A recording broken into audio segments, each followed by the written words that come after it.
मैं बैठी हुई हूँ और मेरे हाथ पे ना कीड़े चल रहे हैं, मतलब कीड़े मकोड़े कॉकरोचेस। तो मैं अपने आप को बहुत बुरी तरीके से स्क्रैच करती हूँ। जो मेरा फिजिकल एक शरीर है वो तो बिस्तर पे बेहोश था, वो तो कोमा में था, पर जो मेरा एक सोल था वो उधर हॉस्पिटल में घूम रहा था।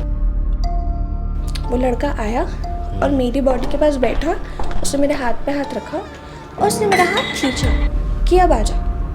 पर जब वो सुबह उठती थी ना, उसके पूरे हाथ पैर छिले हुए रहते थे। जिस लड़की की आप बात कर रहे हो उसकी तो उसी दिन एक्सीडेंट में मौत हो गई थी।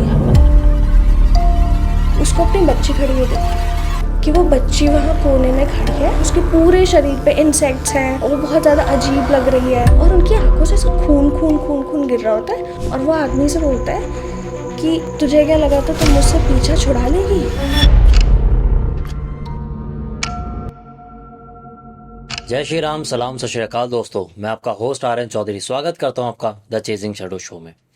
ये सिर्फ एक पॉडकास्ट शो नहीं, हमारी एक कोशिश है कि ऐसे कुछ क्रिएटर्स, ऐसे कुछ स्टोरी टेलर्स आपके सामने लाए जिनकी कहानी से आपको अनुभव हो सके, आपको कुछ सीख मिल सके कि आपको क्या गलतियां जीवन में बिल्कुल नहीं करनी है। तो आइए देर ना करते हुए स्वागत करते हैं आज ऐसे एक क्रिएटर का जिसका नाम आपको हर शो में, हर कंटेंट क्रिएटर्स पे, हर जगह कहीं ना कहीं दिखता रहता होगा। आप इस शख्स को बहुत अच्छे से जानते होंगे। तो स्वागत करते हैं मुस्कान का। थैंक यू सो मच यहाँ पे बुलाने के लिए। मैं तो बहुत एक्साइटेड थी आने के लिए। थैंक यू आपका आने के लिए। तो आपको हमारा सेट कैसा लगा? बहुत ही अच्छा, मतलब बहुत स्पूकी वाइब्स दे रहा है, जैसे आपने कर रखा है ना पूरा सेटअप, कॉबवेब्स वगैरह लगा के। बहुत अच्छा सेटअप है। Thank you. तो देर ना करते हुए कहानी पे आते हैं। तो आज आपको कौन सी कहानी लाए हैं आज अपन? तो मेरे से ना, जैसे मैं जब भी कहीं पॉडकास्ट वगैरह पे जाती हूँ तो लोगों का एक जो कमेंट में ज़्यादातर नोटिस करती हूँ कि ये फिक्शनल स्टोरी है, रियल स्टोरी है करके, है ना। तो मेरा ना रिस्पॉन्स यही रहता है, ऑल्दो मैं सब पे कमेंट्स पे रिप्लाई नहीं दे सकती, कि जितनी भी आप सुनते हो स्टोरीज, पैरानॉर्मल सुनते हो, भूतों की स्टोरी सुनते हो, आप फॉर श्योर नहीं कह सकते कि वो सच है कि नहीं, क्योंकि वो आपके साथ हुआ नहीं है। एंड पैरानॉर्मल, भूत प्रेत, स्पिरिट्स, ये एक ऐसी चीज़ है कि आप अगर बिलीव करते हो तो सच है, बिलीव करते हो तो आपके आसपास भी, नहीं करते तो नहीं है। फिर तो अगर आपको दिख भी गया तो आप उसे अपना वहम, दिमाग की दिक्कत, कुछ भी बता के जस्टिफाई कर दोगे। तो आज मैं आपको एक ऐसी स्टोरी बताने वाली हूँ जिसके ना बैकडअप वो भी है। अगर आप वो जाके सर्च करते हो स्टोरीज के बारे में या कि फैक्ट्स के बारे में कि ऐसा हो सकता है कि नहीं है, तो आपको इंटरनेट पे इसकी बहुत सारी स्टडीज मिल जाएगी, बहुत सारे रिसोर्सेज मिल जाएंगे जो इस चीज़ को प्रूव करते हैं। तो जैसे मतलब आपको, केस स्टडी नेट पे भी उसके हाँ, आपको केस स्टडीज भी मिल जाएगी। आप मे बी आपको उस केस की ना मिले, पर आपको रेलेवेंट चीज़ों की, जो भी मैं बोल रही हूँ, उसकी मिल जाएगी। आज की जितनी भी मेरी स्टोरीज है ना, वो हॉस्पिटल से रिलेटेड है। ओके। ठीक है। तो पहले तो मैं किसी का नाम वगैरह डिस्क्लोज नहीं करूंगी, क्योंकि मुझे भी ये स्टोरीज फोरम वगैरह से पता चलती है। तो बट फॉर दिस स्टोरी हम मान लेते हैं लड़की का नाम शालिनी है। ठीक है। तो अब जैसे आपने भी देखा होगा, इंडिया में क्या है, हम लोग ना सेफ्टी का इतना ध्यान नहीं रखते।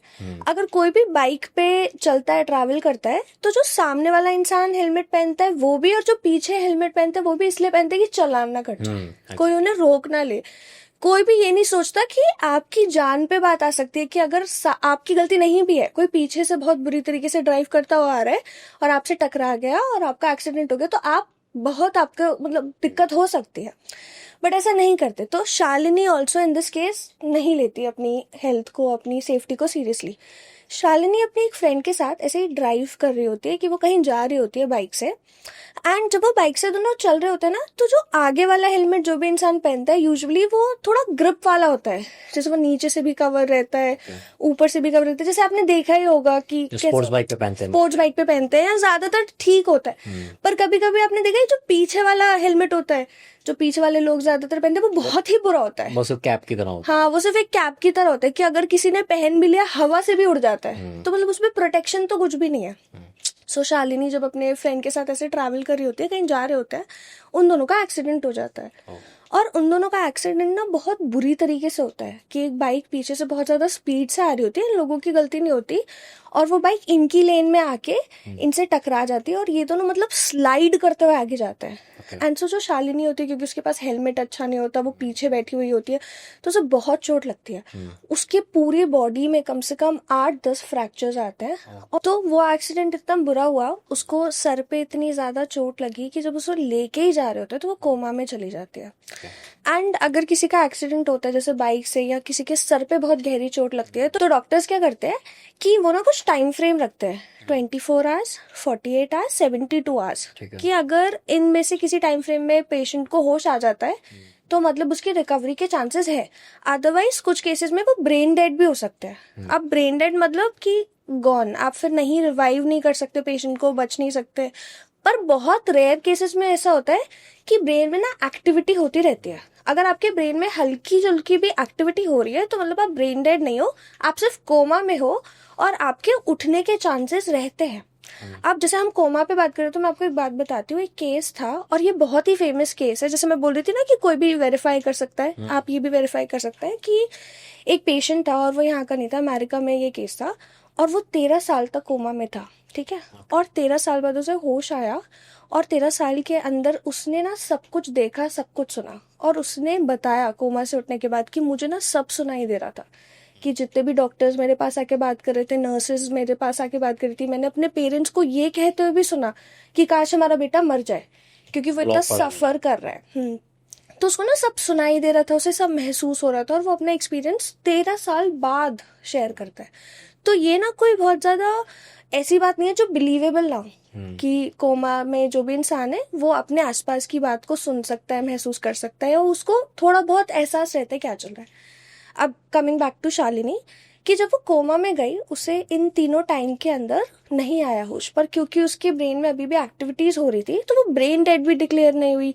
उसको सारा जितना भी फिजिकली फ्रैक्चर वगैरह कर सकते थे वो सब करके, उसको ठीक कर सकते थे, वो सब करके सबने यही डिक्लेयर कर दिया कि कोमा में है। एंड हो सकता है इन्हें कुछ सालों में, कुछ हफ्तों में, कुछ महीनों में, कोई भी ऐसे डेट नहीं होती कि होश आ जाए। और ऐसा भी हो सकता है कि लाइफ टाइम होश ना आए, ये एक वेजिटेटिव स्टेट में चली जाए, या इनका कंट्रोल ना हो, या एट सम पॉइंट ये ब्रेन डेड हो जाए। तो बहुत ऐसा कॉम्प्लिकेटेड चीज होती है। अब मैंने ये भी बताया ना कि बहुत रेयर केसेस में होता है कि इंसान कोमा में जाए। ऐसा हो सकता था कि वो पहले ही मर जाती। Shalini was lucky, I guess उसके साथ ऐसा नहीं हुआ। शालिनी कम से कम 1 साल तक कोमा में रही, और 1 साल बाद ना ऐसा कोई इंस्टेंस नहीं हुआ कि कुछ फ्लक्चुएशंस आए उसके ब्रेन वेव में, या किसी डॉक्टर ने कुछ नया ट्रीटमेंट ट्राई करा, कुछ भी नहीं हुआ। बस एकदम वो होश में आ गई। एंड जब वो होश में आई तो उसने बताया कि मुझे ना आस पास की सारी चीज सुनाई भी दे रही थी, दिखाई भी दे रही थी, और यही नहीं, मेरा जो सोल था, जो मेरा फिजिकल एक शरीर है वो तो बिस्तर पे बेहोश था, वो तो कोमा में था, पर जो मेरा एक सोल था वो मेरे फिजिकल फॉर्म में, कि जैसे मैं दिख रही हूँ अपने शरीर में ही, वैसे ही एक सोल मेरा एकदम डिटैच होके उधर हॉस्पिटल में घूम रहा था। कि मेरे बेड के साइड में ही मेरा सोल था, और मैं चाहती तो मैं हॉस्पिटल के किसी भी कोने में घूम सकती थी, और मैं घूम भी रही थी। तो ऑफ कोर्स ये बात इतनी बिलीवेबल नहीं है। बहुत सारे रिसर्चर्स ने, डॉक्टर्स ने, साइंटिस्ट ने कई महीनों तक शालिनी का ना पूरा एक ऐसा इंटरव्यू करे, उसकी ब्रेन एक्टिविटी का पूरा स्कैन लिया, उसके बहुत सारे टेस्ट करे, सब कुछ करा ये देखने के लिए कहीं वो मनगढ़ंत बातें तो नहीं बना रही, या कहीं वो एक डिल्यूजन में तो नहीं है। क्योंकि कुछ थ्योरीज में अगर आप कोमा में जाते हो तो ये होता है कि या तो आपको बिल्कुल ही खबर नहीं होती, जैसे नींद में हो कि आप सोए और आप उठ गए, आपको टाइम का कुछ नहीं पता। कुछ थ्योरी सजेस्ट करती है कि आपका ब्रेन ना कुछ जैसे सपने आते ना वैसा कुछ एक रियलिटी बना के आपको दिखाता है, एंड आपके हिसाब से वो रियलिटी चल रही है। अब वो ये भी हो सकता है कि आपको आपका पास्ट दिख रहा है, ये भी हो सकता है कि आपको आपका फ्यूचर दिख रहा है, ये भी हो सकता है कि आपको लग रहा है कि अरे मैं तो ठीक ही हूँ, मैं तो अपना लाइफ में चल रही हूँ, है ना। या ये भी हो सकती है जैसे सपने आते ना कोई सेंस नहीं होता, वैसे भी हो सकता है।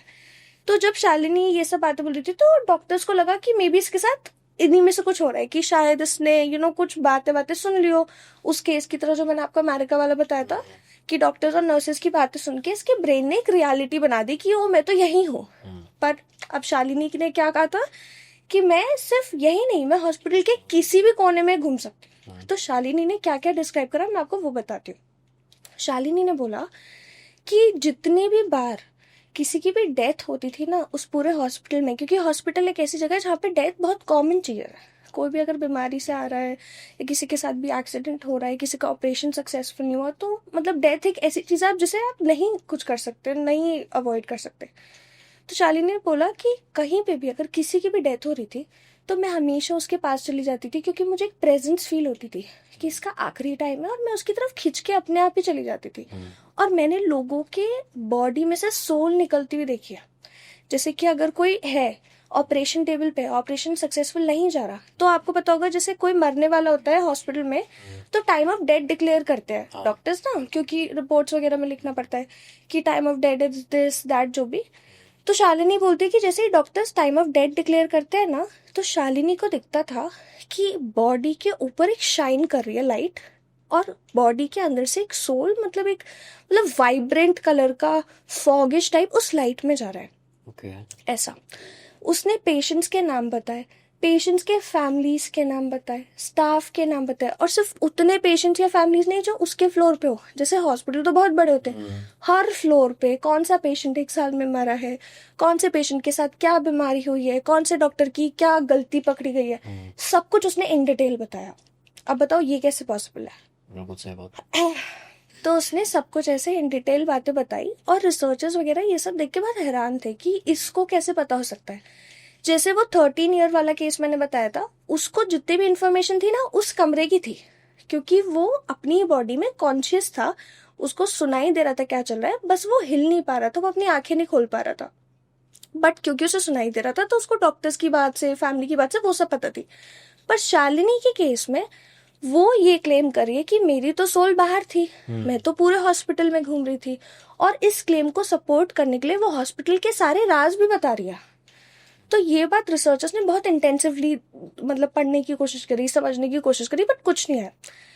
शालिनी की बातें अगर उसने 1 साल में 80 बातें बताई होगी, तो उसमें से 78 चीजें ऑन पॉइंट सही थी, बस 2 चीजें गलत थी। पर पहले मैं आपको थोड़ी और बातें बताती हूँ जो उसने बताई थी। शालिनी ने बताया कि जब मैं आई थी ना, हॉस्पिटल में आई थी, मेरे पेरेंट्स रोते हुए हॉस्पिटल में आए, वो लोग बहुत ही परेशान थे, वो लोग रो रहे थे, वो मेरे बिस्तर के पास आके रोते रहते थे, हमारी बेटी के साथ क्या हुआ, ये उस लड़के की गलती है, अगर वो शायद अच्छे से चलाता, ये करता वो करता। और सब बहुत डिप्रेस हो गए थे, और वो ना बेड के पास आके भगवान से ऐसे मिन्नतें मांगते थे कि काश हमारी बेटी ठीक हो जाए। उसने नर्सेस का बताया कि कौन सी नर्स उसे अच्छे से ट्रीट करती थी, कौन सी बुरे से, क्योंकि जब आप नहीं होश में तो नर्स तो आपको कैसे भी ट्रीट कर सकती है ना। कुछ नर्सेस होती है जो ऐसे पेशेंट्स के साथ बहुत बुरा व्यवहार कभी कभी कर देती जस्ट है। Like a dead body. हाँ, मतलब ऐसा नहीं जानबूझ के, मतलब कि उनको नहीं लगता कि इसे फील हो रहा होगा तो थोड़ा जल्दबाजी में कर दी, क्योंकि और भी अर्जेंट केयर में पेशेंट हो सकते हैं। तो शालिनी ने सब डिस्क्राइब करा। शालिनी ने बताया कि जो दूसरा बंदा मुझे मेरे पेरेंट्स के पास देखने आया था ना, वो लड़का था जिसके साथ वो राइड कर रही थी। बेसिकली वो लड़का उसका दोस्त था जो भी था। वो लड़का पहले कुछ महीने हर रोज शालिनी के यहाँ पे आता था और माफी मांगता था कि मुझे माफ कर दो, मुझे माफ कर दो, मैंने आपके साथ बहुत गलत करा, शायद अगर मैं थोड़ा और केयरफुल होता, शायद मैं भी तुम्हें एक अच्छा हेलमेट देता, या शायद हम उस दिन निकले ही ना होते तो तुम आज बची हुई होती। शालिनी ने बताया कि जब वो थी, मतलब उसकी प्रेजेंस थी, वो तो बॉडी तो आपकी बेड पे है, बट उसकी प्रेजेंस हमेशा कहीं कोने वोने में रहती थी। जब उसकी मॉम उससे बात करती थी ना, तो वो बॉडी की तरफ देख के बात करती थी, और जब वो लड़का उससे बात करता था ना, वो बॉडी पे तो देखता ही देखता था, पर उसकी नजर वहां पे भी जाती थी जहाँ शालिनी की सोल प्रेजेंट थी। और शालिनी को ये बात बहुत वियर्ड लगती थी कि ऐसा कैसे हो सकता है, इसको तो मैं नहीं दिख रही होंगी ना, तो मान लो अगर मैं आपसे बात कर रही हूँ, मैं यहाँ देखूं, तो बहुत वियर्ड है ना कि मैं वहां क्यों देख रही हूँ। तो शालिनी ने बताया वो लड़का बहुत ऐसा रोता रहता था कि मेरी गलती है, मेरी गलती है। तो उसको लगा कि शायद जब आप रोते हो, आप गिल्ट में होते हो, तो आप देख नहीं पाते ना, तो शायद वो कहीं देख रहा हो, और कोइंसिडेंस से वहीं देख रहा हो जहाँ पे सोल खड़ी थी। तो शालिनी इस बात पे ध्यान नहीं दिया। कई महीनों बाद, क्योंकि वो 1 साल तक थी, कई महीनों बाद उस लड़के ने बहाना बंद कर दिया, क्योंकि अब लाइफ में मूव ऑन कर गया होगा या जो भी, वो नहीं आया। एक और चीज जो शालिनी ने बताई थी वो ये थी कि जब भी कोई मरता था हॉस्पिटल में, तो फ्लोर पे, किसी एक फ्लोर पे, जैसे मान लो 4 फ्लोर्स है, अगर कोई सेकंड फ्लोर पे भी मरा है, तो ये नहीं सेकंड फ्लोर पे ही, कहीं ना कहीं किसी एक फ्लोर पे लाइट फ्लिकर जरूर करेगी, कि लाइट कहीं ना कहीं ऐसे टिमटिमाएगी जरूर। ये साइन था कोई, ये साइन था कोई, कि जैसे कोई मर रहा है और लाइट टिमटिमा रही है, तो ये साइन है कि कुछ आ रहा है उस सोल को मतलब लेके जाने के लिए अपने साथ, या वो सोल जा रही है, या जो भी, वो एक डेथ का साइन था। ये 2-4 चीजें उसने बताई थी, बाकी तो उसने जैसे नाम वगैरह बताया वो तो थे। अब जब ये सब हुआ, तो शालिनी से एक इंसान ने पूछा कि हमने ना आपकी सारी बातें चेक करी, मतलब एक इंटरव्यू में, जैसे 1 साल बाद उसे होश आया, तो उसके 2-3 महीने तक इंटरव्यूज चलते रहे। एक इंटरव्यू में उसने पूछा किसी ने शालिनी से कि आप होश में कैसे आए, आप तो मतलब सोल थे ना, तो आप कैसे होश में आए, आपको तो दिखा होगा। तो कहती कि मैं आपको बताऊं अगर मैं आपको बताऊंगी तो आपको थोड़ा वियर्ड लगेगा, पर जो मैं लड़की की आपको बात कर रही थी ना, कुछ महीने पहले जिसने आना बंद कर दिया था, लास्ट दिन जब मेरे को होश आया ना, वो लड़का वहीं प्रेजेंट था। वो लड़का आया और मेरी बॉडी के पास बैठा, उसने मेरे हाथ पे हाथ रखा और उसने मेरा हाथ खींचा कि अब आजा। ऐसे करके जब उसने खींचा, उसने मेरी बॉडी की तरफ ना देख के मेरी सोल की तरफ देखा। और जब उसने वो खींचा तो मुझे ऐसा एकदम पुश फील हुआ कि मैं अपने बॉडी के पास खींच के जा रही हूँ। और तभी मेरे को ऐसे डॉक्टर्स की मशीन्स की आवाज़ सुनाई दी और मैं होश में आने लग गई। तो जब ये सब चल रहा था तो बार बार जो इंटरव्यू था उसको बहुत ऐसे फनी लुक्स दे रहा था कि जैसे उसकी बात पे यकीन ना हो। तो शालिनी पूछती कि आपको मेरी बात पे यकीन नहीं, क्या आप उस लड़के को बुला के पूछ लो। तो वो इंटरव्यूअर पीछे बैठ के, क्योंकि एक पेशेंट इतने बड़े ट्रॉमा से निकला है, आप उसे झूठा या आप ऐसे उसके ऊपर इल्जाम भी नहीं लगा सकते ना। तो वो इंटरव्यूअर पीछे बैठ के कहता कि आपने अगर आज तक हमें 80 बातें बताई है ना, 78 बातें उसमें से सही है, बस 2 बातों को छोड़ के। तो कहती क्या? पहला, जिस लड़के की आप बात कर रहे हो उसकी तो उसी दिन एक्सीडेंट में मौत हो गई थी। और दूसरा, जो आप फ्लिकरिंग की बात कर रहे हो, वो फ्लिकर होती ही नहीं है। वो फ्लिकर रात को 3 बजे होती है। शालिनी ये बात सुन के एकदम शॉक हो जाती है कि रात के 3 बजे?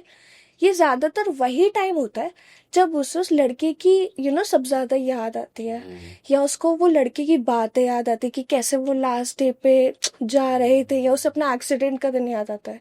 तो ये वो 2 इनकन्सिस्टेंसीज थी जो उसकी पूरी कहानी में थी, कि उसने आज तक जो भी बताया सही था, पर वो लड़का जिंदा ही नहीं था। वो लड़का, मतलब इन शालिनीज वर्ड, एक सोल थी जो मर चुकी थी और अपने ग्रीव के चक्कर में कभी भी शालिनी को नहीं छोड़ पा रही थी, क्योंकि उसके मन में तो यही था ना कि मेरी वजह से ये मर गई। तो वो उसे छोड़ नहीं पा रहा था, तो मरने के बावजूद भी वो उसको विजिट करता था और कंफर्ट करता था और थोड़ा ऐसा लेस लोनली फील कराना चाहता था, और इसी वजह से वो शालिनी को देख पाता था।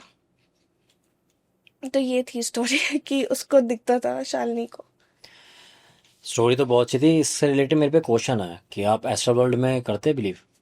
मतलब हाँ, ऑफ कोर्स। अब ऐसा पैरानॉर्मल चीज़ों से रिलेटेड अगर हम कहानियां सुना रहे, बातें करें, तब पढ़ रहे हैं, लिख रहे हैं, रिसर्च करें, तो ऑफ कोर्स इन सब चीज़ों में तो आप। कुछ थ्योरीज ये कहती हैं कि कोई चाहे तो एस्ट्रल वर्ल्ड में वैसे भी जा सकता है, कि मतलब वो ठीक है, वो कुछ प्रोसेस है वो करके वो उस वर्ल्ड में जा सकता है। Is it true? I think so, yes. मतलब उसके लिए तो आपको इस ऐसे जिस लेवल पे शायद मैं उस लेवल पे ना हो के पता नहीं कितने ही सिद्ध लेवल पे होने की जरूरत होगी, या मे बी आपको वो सही टेक्निक्स पता होनी चाहिए, या मे बी आपको वो ऐसी चीजें पता होनी चाहिए जो नॉर्मल ह्यूमंस के नॉलेज में नहीं है। क्योंकि आप कैसे ट्रैवल कर सकते हो ना, इट्स नॉट दैट इजी कि आज मैंने डिसाइड करा, अच्छा आज तो मैं कुछ ऐसा करूंगी और मैंने कर लिया। उसके लिए आपको बहुत नॉलेजेबल होना चाहिए, बहुत पेशेंट होना चाहिए, आपके ना एनर्जीज, आपकी वाइब्रेशंस उस लेवल पे मैच करनी चाहिए। अगर कहीं ना कहीं आप 1% भी शक कर रहे हो कि आपको नहीं है बिलीव, तो आप नहीं कर पाओगे ना तो आप उन चीजों को महसूस कर पाओगे, नहीं जैसे आप कह रहे हो ट्रैवल कर पाओगे, कुछ नहीं हो पाएगा, क्योंकि आप बिलीव ही नहीं करते ना उतना। यानी चाहे डिवाइन एनर्जी हो, नेगेटिव एनर्जी, दोनों में फेथ और बिलीव होना बहुत ज़रूरी है। हाँ, बिकॉज आई बिलीव कि देखो यार, अगर आप बिलीव करते हो तो ही आप उस चीज को महसूस भी कर पाओगे। जैसे कुछ लोग कहते हैं ना कि आपके साथ जब तक होता नहीं आप यकीन नहीं करते, वो यही तो है कि जब आपके साथ होता है तो आपको लगता है हाँ सच है, फिर अगर नहीं भी कुछ हो रहा होगा तो भी आपको वो दिखेगा कि हाँ यार हो रहा है या हो सकता है। पर अगर आप बिलीव नहीं करते तो आपके सामने सामने कोई खड़ा हो जाए, आप नहीं मानोगे। सही बात है। तो मुस्कान, आपकी पहली स्टोरी तो वाकई बहुत इंटरेस्टिंग थी। तो आप जैसा बता रहे कि आज आप सारी स्टोरी हॉस्पिटल पे लाए हैं, तो चलिए फिर नेक्स्ट स्टोरी पे आते हैं। सेकंड स्टोरी भी ना मेरी हॉस्पिटल पे है, पर वो एक मेंटल असाइलम पे है। ओके। तो एक नॉर्मल हॉस्पिटल पे नहीं है। ज़्यादातर ना, मतलब मुझे लगता है कि अगर कोई भी आज के टाइम पे आके मैं ही आपके सामने आके बोल दूँ मुझे तो वो भूत खड़ा दिख रहा है, तो या तो आप मेरी बात पे मान जाओगे कि दिख रहा है, या तो आप मुझे पागल समझोगे। सही बात। इन सेकंड केस अगर आप मुझे पागल समझोगे तो या तो अगर आप मेरी फैमिली या फ्रेंड्स में हो तो आप मुझे पागल खाने मेंटल असाइलम में भर्ती कर दोगे, या तो नहीं हो तो मुझसे बात नहीं करोगे, है ना। तो एक लड़की की स्टोरी है, एंड अगेन हम नाम नहीं करेंगे, तो इसके अंदर भी नाम हम ऐसे एज्यूम कर लेते हैं। लेट्स से अंजलि नाम है उसका, ठीक है। सो अंजलि की स्टोरी है। अंजलि ना बहुत हैप्पी टू गो किड होती है। जैसे वो बच्चे होते हैं ना जो बचपन से ही बहुत ऐसा चुलबुले होते हैं, सबके फेवरेट होते हैं, क्लास में सबको हंसाते रहते हैं, किसी के साथ भी बिठा दो सबसे बात कर लेंगे, वो वैसी होती है। और उसे ना सब बहुत प्यार करते हैं, क्योंकि जब परिवार में फ्रेंड्स में ऐसा कोई होता है ना जो बहुत ऑप्टिमिस्टिक होता है, बहुत खुश खुश रहता है, उसके आने से एक वाइब ही चेंज हो जाती है। तो चाहे आपको नहीं भी पसंद हो, आप उससे प्यार करने ही लग जाते हो, अटैच हो ही जाते हो समहाउ। तो वो ना सबकी लाडली होती है, अपनी फैमिली में फेवरेट होती है, सब ठीक चल रहा होता है। एक दिन ना अंजलि मतलब रात को ऐसे ही उसके साथ होता है कि उसे नाइट टेरर्स आने लग जाते हैं। अब नाइटमेयर्स होते हैं कि आपको बुरे सपने आ रहे हैं, तो आपको बुरा सपना आया और आपने सुबह उठे और आपको याद रह गया कि मुझे तो बुरा सपना आया था, उस सपने में ये था। नाइट टेरर्स होते हैं कि आप सपनों में ही चीखने चिल्लाने लग जाते हो, मतलब वो सपने में दिख रहा है, वो आप रियलिटी में ही चीखने चिल्लाने लग जाओगे और बहुत ऐसे झटके से उठोगे, चिल्लाते हुए चीखते हुए। और ऐसा आपका रिस्पॉन्स होगा कि अगर मैं लेटी हुई हूँ, मुझे नाइट टेरर आ रहा है ना, हो सकता है मैं भागते हुए उठते हुए चिल्लाते हुए चले जाऊं। मतलब बहुत बुरे होते हैं नाइट टेरर्स। आपके लिए तो है ही ऑफ कोर्स, क्योंकि आपको ये सब हो रहा है, बट आपकी फैमिली और फ्रेंड्स के लिए भी बहुत ज्यादा बुरे हैं, क्योंकि वो अपने इतने लव्ड वन को इतना बुरी स्टेट में देख रहे हैं। तो जो अंजलि होती है उसको एक मतलब बिना किसी रीजन के, ज्यादातर नाइट टेरर्स ना किसी ट्रॉमा के बाद या कुछ आपके साथ हुआ हो, या आप किसी फाइनेंशियल फिजिकल इमोशनल किसी भी स्ट्रेस में हो, या कुछ तो रीजन होना चाहिए, उसके बाद होते हैं। बट अंजलि के साथ कुछ नहीं होता, वो तो हमेशा से हैप्पी टू गो किड होती है, उसकी लाइफ में कोई प्रॉब्लम नहीं होती, सब प्यार करते हैं, उसके मार्क्स अच्छे आते हैं, वो बहुत ही ऐसी स्टूडेंट होती है जैसे कहीं पे भी स्कॉलरशिप मिल जाए, सब प्यार कर रहे हैं, तो क्या प्रॉब्लम हो सकती है ना। और उसकी फैमिली में भी कोई प्रॉब्लम नहीं होती, जैसे कि ऐसा हो ना कि फैमिली में प्यार नहीं है, पेरेंट्स डिवोर्स करने वाले, कुछ भी नहीं, सब कुछ एकदम एक पिक्चर परफेक्ट लाइफ जो सब चाहते हैं कि काश हमारी भी ऐसी होती। जब उसे नाइट टेरर्स आने लग जाते तो उसके पेरेंट्स बहुत ज्यादा कंसर्न हो जाते हैं कि हमारी बेटी को क्या हुआ। तो कोई भी एक समझदार इंसान क्या करेगा, साइकाइट्रिस्ट साइकोलॉजिस्ट पे लेके जाएगा, तो उसके पेरेंट्स भी वही करते हैं। जितने भी साइकाइट्रिस्ट पे अंजलि को लेके जाया जाता है, कोई भी कुछ पता ही नहीं लगा पाता कि क्या रीजन है, क्यों ये ऐसे उठती है, क्यों इसे इतना डर लगता है। धीरे धीरे ना वो नाइट टेरर्स इतने ज्यादा वर्स हो जाते हैं कि अगर वो सोने की कोशिश कर रही है ना, तो वो सोती नहीं है, क्योंकि उसे डर लगता है कि अगर मैं सोऊंगी तो मुझे फिर से नाइट टेरर्स आएंगे, मैं डर के उठ जाऊंगी और मैं चिल्लाते हुए उठूंगी। तो जितने भी उसके सेशंस होते थे ना, साइकाइट्रिस्ट उससे पूछते थे कि तुम्हें नाइट टेरर्स में दिखता क्या है। कहते हैं कि मुझे ना दिखता है कि मैं बैठी हुई हूँ और मैं अपने घर पे ही हूँ, नॉर्मल है सब कुछ, और मेरे हाथ पे ना कीड़े चल रहे हैं, मतलब कीड़े मकोड़े कॉकरोचेस ऐसे कॉबवेब्स बना रहे हैं, स्पाइडर्स है, कॉकरोचेस है, छोटे छोटे ऐसे जो घर में मिल जाते हैं कीड़े वगैरह, वो चल रहे हैं और बहुत ही ज्यादा क्वांटिटी में चल रहे हैं, एक दो नहीं, मतलब 15 20 40, इससे बहुत ज्यादा ज्यादा। और जब वो चलते हैं ना, तो मैं अपने आप को बहुत बुरी तरीके से स्क्रैच करती हूँ सपनों में। और जब मैं अपने आप को स्क्रैच करती हूँ ना, तो मेरे शरीर से खून आता है, मतलब मुझे ऐसा लगता है जैसे मैं अपनी स्किन पील कर रही हूँ अपने नाखून से, अपने फिंगर से। और जब वो पीलिंग होती है, मुझे इतना पेन इतना ज्यादा फील होता है कि मैं चीखते हुए उठती हूँ कि अब मेरे को लग रहा है खून आ रहा है, मैं अपने हाथ नोच रही हूँ, तो दर्द हो रहा है, तो मैं चीख रही हूँ और मैं उठ जाती हूँ। और ऐसा नहीं है कि मुझे एक बार आता है, मुझे हर बार यही सपना आता है कि मेरे शरीर पे बहुत सारे कीड़े चल रहे हैं और वो कीड़े मेरे आँख नाक हर जगह से अंदर जाने की कोशिश कर रहे हैं। तो मैं बहुत ज्यादा खुद को वो कर रही हूँ। तो साइकाइट्रिस्ट को लगता है कि शायद इसको इंसेक्ट से कुछ फोबिया वोबिया हो रहा हो, इसलिए ऐसा कर रहे हो। तो सब उसको एडवाइस करते हैं कि आप ना इसी जगह से दूर रहो जहाँ पे कीड़े हो मकोड़े हो, जैसे मडी एरिया से, घर में जो क्लीन प्लेसेस ना हो। तो उसके घर वाले इतने ज्यादा उस चीज को लेके मतलब कंसर्न हो जाते हैं कि हर कुछ दिन में आप इंसेक्ट्स हटाने के लिए सब स्प्रे कर रहे हो, रोज सफाई कर रहे हो, दिन में 3 3 बार सफाई हो रही है कि कहीं गलती से भी कुछ ना मिल जाए, क्योंकि ये तो ऐसी चीज है आप कितना ही अवॉइड कर लोगे रहती है। तो घर वाले बहुत ज्यादा कंसर्न होकर बहुत चीजों का ख्याल रखते हैं, पर उसकी ना हालत सुधरती नहीं है। एक टाइम ऐसा हो जाता है कि वो इतना ज्यादा सोना अवॉइड कर लेती है कि उसके डार्क सर्कल्स इतने ज्यादा होने लगते हैं और वो इतना ज्यादा बीमार हो जाती है, उसका सर वर, मतलब आप देख के उसे पता लगा सकते हो कि वो बहुत ज्यादा मेंटली फिट नहीं है। डार्क सर्कल्स है, उसका ना जो एक बॉडी का नॉर्मल पोस्चर होता है वो थोड़ा ऐसा झुकने लग जाता है, वो बहुत ज्यादा स्लाउची हो जाती है, वो बहुत ज्यादा लथार्जिक हो जाती है। जो लड़की स्कूल जाने के लिए बहुत एक्साइटेड रहती थी, कॉलेज के लिए एक्साइटेड थी कि बड़े होके कॉलेज जाएगी, वो सब खत्म। उसके कोई शौक नहीं, उसे पढ़ने में इंटरेस्ट नहीं, उसे दोस्तों से मिलने में इंटरेस्ट नहीं, वो पूरे दिन सोती नहीं है, पूरे दिन अपने शरीर पे खुजली करती रहेगी। अभी तो कुछ है भी नहीं कि सपने से उसको अभी तक ऐसा लग रहा है कि कहीं वो सच ना हो, तो मैं हटाती रहूं, ये सब करती रहेगी। तो उसके पेरेंट्स बहुत ज्यादा कंसर्न हो जाते हैं उसको लेके कि क्या करे क्या करे। उसके पेरेंट्स ना उसे मेडिकेशंस देने लगते हैं। मेडिकेशंस भी अब जितने भी लोग साइकाइट्रिस्ट पे कभी ना कभी गए होंगे या साइकोलॉजिस्ट पे, कुछ चीज़ें जब आपकी ट्रीटेबल नहीं रहती सिर्फ बात करने से या आपके ट्रॉमा को समझने से, तो आपको फिर मेडिकेशंस दिए जाते हैं। और वो सारी मेडिकेशंस के ना बहुत ज़्यादा साइड इफेक्ट्स भी होते हैं। मतलब ऑफ कोर्स अगर आपको कोई प्रॉब्लम है तो वो आपको ट्रीट तो करेगी, पर कहीं ना कहीं साइड इफेक्ट तो देगी। तो जब वो मेडिकेशंस लेती थी ना, तो वो दिन में 18-18 घंटे सो रही है, क्योंकि अब क्या करे, वो हेवी डोजेस थी, वो नहीं लेगी तो सो नहीं पाएगी, सोएगी तो चिल्लाते हुए उठेगी। तो अब वो मेडिकेशन लेके 18 घंटे सोने लगी। अब यहाँ तक भी लोगों को लगा, उसके पेरेंट्स को लगा 2-3 महीने में ठीक हो जाएगी, क्या हो सकता है। अच्छा, मेडिकेशंस लेती तब वो उसको फिर ऐसा कुछ नहीं, कुछ नहीं, नाइट टेरर्स कुछ नहीं। पेरेंट्स को लगा कि 1-2 हफ्ते मेडिकेशन लेने के बाद उसको नाइट टेरर्स नहीं आ रहे, तो may be this is good कि हम इसका कुछ दिनों बाद ना मेडिकेशन लाइट कर देंगे कि 18 से शायद सिर्फ 8 घंटे सोए, 10 घंटे सोए, तो अपने स्कूल जाना चालू कर दे, सब नॉर्मल कर दे। पर अब क्या हुआ कि जब वो ये सोच ही रहे थे ना, कुछ ही दिनों में जब उसकी मेडिकेशन चल रही थी, उसे नाइट टेरर्स तो नहीं आते थे, पर जब वो सुबह उठती थी ना, उसके पूरे हाथ पैर छिले हुए रहते थे। मतलब जैसे उसने रात को बहुत बुरी तरीके से छीले हों, खारिज की हो, मतलब एकदम स्क्रैच कराओ खुद को। और उसके पेरेंट्स, क्योंकि अब किसी बच्चे की इतनी हालत खराब है, तबीयत खराब है, तो कोई भी उसे अकेले सोने के लिए तो नहीं भेजता, तो पेरेंट्स उसके साथ ही सो रहे हैं। पर उन्होंने तो एक भी पॉइंट पर उसे स्क्रैच करते हुए देखा ही नहीं। तो उसकी बॉडी पे सब स्क्रैचेस कैसे आ रहे हैं? क्योंकि उसके पेरेंट्स वहीं पे सो रहे थे, किसी को पता नहीं चला था कि क्या हुआ, और वो स्क्रैच कर ही नहीं रही है, फिर भी वो निशान आ रहे, तो वो लोग और कंसर्न हो गए।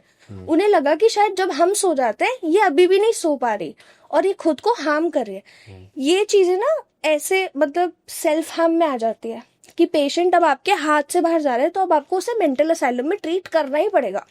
अब आप उसको घर पे रह के ट्रीटमेंट नहीं दे सकते, तो उसके पेरेंट्स उसे मेंटल असाइलम भेज देते हैं कि अब इसका वहाँ पे इलाज होगा, इसे थेरेपी मिलेगी, ट्रीटमेंट मिलेगी, मेडिकेशन मिलेगी, शायद विद द राइट प्रोफेशनल ये ठीक हो जाए। जैसे ही मेंटल असाइलम में जाती है ना, वो और कंप्लेन करने लग जाती है। अभी तक उसके बस ये कंप्लेन थी कि उसे नाइट टेरर्स आते थे और शरीर पे वो दिखने लगते थे। अब वो जाके बोलती है बिना किसी मेडिकेशन के फर्स्ट डे ही कि मुझे वहाँ कोई खड़ा हुआ दिख रहा है। और असाइलम में? हाँ, असाइलम में, मेरे कमरे में या जहाँ पे भी मैं हूँ प्रेजेंट हूँ, मुझे वहाँ कोई खड़ा हुआ दिख रहा है। और वो पॉइंट भी करती थी कि वहाँ कोई खड़ा है। अगर आप उसे 1 घंटे बाद पूछोगे कि कोई दिख रहा है, हाँ वहाँ खड़ा है, तो वो लोकेशंस भी बदलती रहती थी। ये नहीं कि वो एक ही डायरेक्शन में ये खड़ा है, वो हर कुछ देर में वहाँ खड़ा है, वहाँ खड़ा है, ऐसे करके। और वो बोलती थी कि वो मेरे पास आ रहा है। जब उससे पूछते थे कि आप डिस्क्राइब करो कि वो इंसान कैसा दिखता है, तो वो डिस्क्राइब करती थी कि वो इंसान ना पूरी तरीके से गंदा है, उस पर सब मिट्टी विट्टी लगी है, उसके हाथ के नाखून बहुत बड़े हैं, उसके दांत सड़े हुए हैं, उसके चेहरे पे निशान है, और उसके पूरे शरीर पे कॉकरोचेस वगैरह इंसेक्ट्स घूम रहे हैं। और वो मेरे पास आ रहा है, और वो इंसेक्ट्स मेरे पास आ जाएंगे तो मेरे शरीर पे चलने लग जाएंगे, और वो मेरे सर में जाना चाहते हैं। उसको ये डर था कि वो इंसेक्ट उसके शरीर में जाके उसके सर पे जाके उसे हार्म करना चाहते हैं, सर में जाना चाहते हैं। तो वो बहुत ज्यादा चीखने लग जाती थी, चिल्लाने लग जाती थी। एट सम पॉइंट इतनी हालत खराब हो गई कि उसको स्ट्रे जैकेट्स में रखना पड़ा। तो अगर आपको स्ट्रे जैकेट्स पता हो, या जिनको नहीं पता उनके लिए, तो मेंटल असाइलम में जो बहुत ही सिवियर केसेस होते हैं उनके लिए ऐसी जैकेट्स होती है जो उनको यहाँ से पूरा नीचे तक बांध देती है। जैसे हाथ वगैरह भी बंधे रहते हैं हाथ उसमें। पैर इतने ज्यादा उसमें बकल्स और सेफ्टी मेजर्स होते हैं, और वो इसलिए होते हैं कि पेशेंट खुद को ना हार्म कर पाए, या खुद को फिजिकली, मतलब अगर कोई खुद को हार्म करना चाहता है तो वो सिर्फ हाथ से भी बहुत कुछ कर सकता है। तो इसलिए ना वो स्ट्रे जैकेट आपका हाथ पैर सब बांध देते हैं। इतना बुरा हाल हो गया कि उसको ना स्ट्रे जैकेट में रखे जाने लग गए। ठीक है, स्ट्रे जैकेट में जब उसको रख रहे हैं तो वो तो खुद को कुछ नहीं कर सकती। फिर भी जब वो जैकेट उतारी जाती थी तब भी उसके हाथ पे सेम निशान, सेम मार्क्स रहते थे। और सब परेशान कि ये कैसे हुए, कैसे हुए। पहले तो लगा कि मे बी इसने अपने आप को इतना पहले ही स्क्रैच कर दिया है तो पुराने जख्म है, बट ये कुछ दिन में तो पुराने जख्म हील हो जाने चाहिए ना। जब भी आप निकालो आपको नए जख्म दिखते थे। अब वो जिस कंप्लेन करती थी, अगर उसको स्ट्रे जैकेट में एक रूम में भी रखा जा रहा है, वो आदमी की कंप्लेन वो तब भी कर रही है कि वो आदमी है, यही है, यही है, कोई उसकी बात नहीं मान रहा। इतना ज्यादा उसको पागल करार कर दिया गया था कि उसको शॉक ट्रीटमेंट्स, ज्यादा मेडिकेशंस सब देने लग गए थे कि अब इसका इलाज नहीं है, अब ये मेंटली अब जा चुकी है, अब शायद ये जो एक्सट्रीम मेजर्स होते हैं वो लेके ठीक हो गए, किसी भी चीज से उसे फर्क नहीं पड़ रहा। एक दिन सैडली क्या होता है कि मतलब क्योंकि जब मेंटल असाइलम में भी होता है ना, लोग अपने कुछ ना कुछ उन्हें एक्टिविटी करने के लिए देते रहते हैं कि अगर आपको कलरिंग पसंद है तो आप कलरिंग कर लो, या अगर आपको राइटिंग पसंद है तो पेन पेपर ले लो, बुक पढ़ना पसंद है तो बुक ले लो, क्योंकि उनके लिए एक्टिविटी करना इज गुड, वो उनकी ट्रीटमेंट का हिस्सा होता है। तो इसको ना कलरिंग का शौक था, तो क्योंकि आप इसे पेन वेन नहीं दे सकते थे, हार्म कर सकती थी, तो इसको पेंट ब्रशेस वगैरह, वो भी जो बनाए गए पेंट ब्रशेस होते हैं जो इतने वुडन वाले नहीं होते जिसे खुद को हार्म कर सके, वैसे पेंट ब्रशेस वगैरह दिए जाते थे, और ये उनसे अपना करती थी पेंटिंग ड्राइंग जो भी, अपने जो 1 घंटे का एक्टिविटी टाइम मिलता है ना सारे पेशेंट्स को उसके अंदर, और वो भी प्रोफेशनल्स की नज़र में। बट ऑफ कोर्स कोई इतना ध्यान नहीं दे रहा था क्या बना रही है। एक दिन क्या होता है कि इसके कुछ ट्रीटमेंट्स में इसकी जान चली जाती है, जो लड़की होती है वो नहीं सरवाइव कर पाती है और वो मर जाती है। जब वो मरती है ना, तो लोग जब कोई भी मरता है तो उसके पीछे का सारा सामान फैमिली को देते हैं ना, तो पेरेंट्स को वो पेंटिंग्स दी जाती है, और वो पेंटिंग्स के अंदर उसने अपने आप को एज अ कॉकरोच ड्रॉ कर रखा होता है, ठीक है, और उसके साइड में उसने एक आदमी बना रखा होता है जो उसकी उस डिस्क्रिप्शन से बहुत ज़्यादा मैच कर रहा होता है, और उसने एक नाम लिख रहा होता है कि कॉकरोच वाला जो आदमी होता है ना, एक नाम उसने लिख दिया होता है, in this story let the name be Namit, कि उसने एक नाम लिख रखा है नमित। और जैसे उसके पेरेंट्स वो नाम देखते हैं ना, वो शॉक हो जाते हैं, क्योंकि नमित उसका भाई था जो बचपन में ही जा चुका था। एंड जब उसके भाई की डेथ हुई थी, वो इस वजह से हुई थी क्योंकि जब उसका भाई मतलब ऐसे खेल वेल रहा था तो उसे एक इंसेक्ट ने काट लिया था, और उसे इन्फेक्शन हो गया था उस इंसेक्ट से, जो भी हुआ, और वो बच नहीं पाया क्योंकि वो बहुत छोटा था, और वो कोई बहुत बड़ा नहीं था बच्चा, बहुत छोटी उम्र में ही 7-8 महीने में ऐसे में ही बहुत छोटी उम्र में मर गया था। जब उन्होंने वो नाम देखा, उनको लगा कि इसको ये नाम कैसे पता, क्योंकि ऑफकोर्स अगर आपके पहले बच्चे की किसी की भी डेथ होती है तो आप कोशिश करते हो आप दूसरे बच्चे को ना बताओ जो इतने साल बाद पैदा हुआ है। तो जब उन्होंने ये देखा तो उनको बहुत वो लगा, उन्होंने डॉट्स कनेक्ट करने स्टार्ट कर दिए कि नमित, इसको कैसे पता, ये वो। अब बच्ची तो मर चुकी है। कुछ ही दिन के अंदर ना इसकी मॉम को, उनको भी ये सब सिम्टम्स होने लग जाते हैं कि अपनी बच्ची के सपने आने लग जाते हैं, और जैसे बच्ची को सपने आते थे ना कि मेरे शरीर पे कुछ क्रॉल कर रहा है, उसकी माँ को भी सिमिलर सपने आते कि मेरे शरीर पे इंसेक्ट्स क्रॉल कर रहे हैं। और इस बार जैसे बच्ची को एक आदमी खड़ा हुआ दिखता था ना, उसको अपनी बच्ची खड़ी हुई दिखती है कि वो बच्ची वहां कोने में खड़ी है, और वो बच्ची अंजलि मेरे पास आ रही है, और वो बहुत डर्टी डिस्क्रिप्शन होती है कि उसके पूरे शरीर पे इंसेक्ट्स हैं और वो बहुत ज़्यादा अजीब लग रही है ये सब। अब वो क्या करते हैं, वो दूसरा अप्रोच लेते हैं, instead of going to doctor psychiatrist, क्योंकि एक रिपीटेड पैटर्न है ना, वो एक बाबा के पास जाते हैं। वो बाबा रिवील करते हैं जो तुम्हारी बच्ची कह रही थी ना, वो झूठ नहीं था, उसको सच में वो दिख रहा था, एंड तुम्हारे परिवार पे ऐसे किसी ने कुछ कराया है और तुम्हारी बच्ची पे वो हुआ था, पहले उसने तुम्हारे बच्चे को छीना।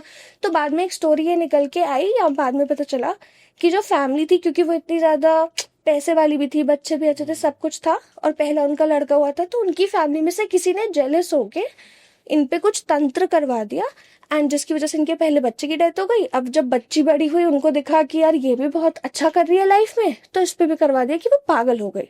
एंड जब उसकी मॉम को उसके बच्चे के सपने आने लगे और उन्होंने कन्फ्रंट करा, तब पता चला कि वो पागल थी ही नहीं। एंड बाबा ने ये भी रिवील करा, अगर तुम सही टाइम पे शायद इलाज करा लेते तो तुम्हारी बच्ची बची हुई होती। उनके घर से उसने, बाबा ने सारे सबूत भी दिखाए कि जिस घर में तुम रह रहे हो ना, अगर तुम इस घर के इस कोने में देखोगे तो तुम्हें कीले गड़ी हुई मिलेगी, या तुमको ये चीज मिलेगी जिससे तुम पे पोजेशन हुआ था, या तुम्हारी फैमिली जिस वजह से परेशान हो रही थी वो ये थी। फिर बट इन दी एंड उस बच्चे के साथ गलत हो गया।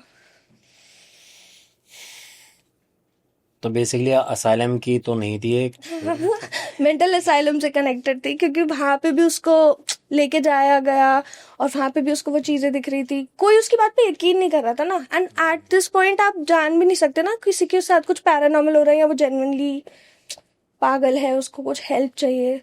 तो ये बात है, ये था स्टोरी का। अच्छा, आजकल वैसे हर रियल स्टोरी में भी देखा जाए तो दुश्मन हमेशा घर का ही निकलता कोई ना कोई। हाँ, आपने वो मूवी देखी है, राज है उस मूवी का नाम, जैसे मैंने आपको एक सारे पार्ट जो भी पार्ट मिस्टेक कंटिन्यूस उसके, हाँ विपाशा बासु वाला, उसके अंदर भी अगर आपने देखा हो ना, हाँ तो यही सेम में था कि उसको ना अपने ऊपर एक सीन के अंदर अपने ऊपर पूरे पे क्रॉल करते हुए दिख रहे थे, और वो पूरा भागती हुई जाती है, अपने कपड़े वपड़े उतार लेती है, पागल हो जाती है, खुद को स्क्रैच करने लग जाती है, पर उसके ऊपर कुछ होता ही नहीं। तो जितने भी, जैसे मैं भी किन्हीं पैरानॉर्मल इन्वेस्टिगेटर्स, तांत्रिक बाबा, किसी से भी बात करती हूँ, तो जब वो ऐसी चीजें बताते हैं ना कि आप किसी के ऊपर पोजेशन कर देते हो तो क्या क्या कर सकते हो, तो ये सब चीजें बहुत रियल है। कि अगर मैं किसी पे पोजेशन कर रही हूँ या करने का ट्राई करती हूँ, तो मे बी या तो उनकी फिजिकल हेल्थ इतनी इफेक्ट हो जाएगी कि वो खुद ही ढलकने लग जाएंगे, कमजोर हो जाएंगे, लथार्जिक हो जाएंगे, या वो मेंटली इतने ज्यादा डिल्यूजनल हो जाएंगे, मतलब कि उन्हें वो चीजें दिखेगी जो एग्जिस्ट ही नहीं करती, और वो चीजें उनसे वो हरकतें कराएगी जो वो अपने नॉर्मल स्टेट ऑफ माइंड में नहीं करते। तो ये पॉइंट, जब उन्होंने मेरे को ये स्टोरी मैंने फोरम्स में पढ़ी, तो मुझे भी एकदम वो राज वाला सीन याद आ गया।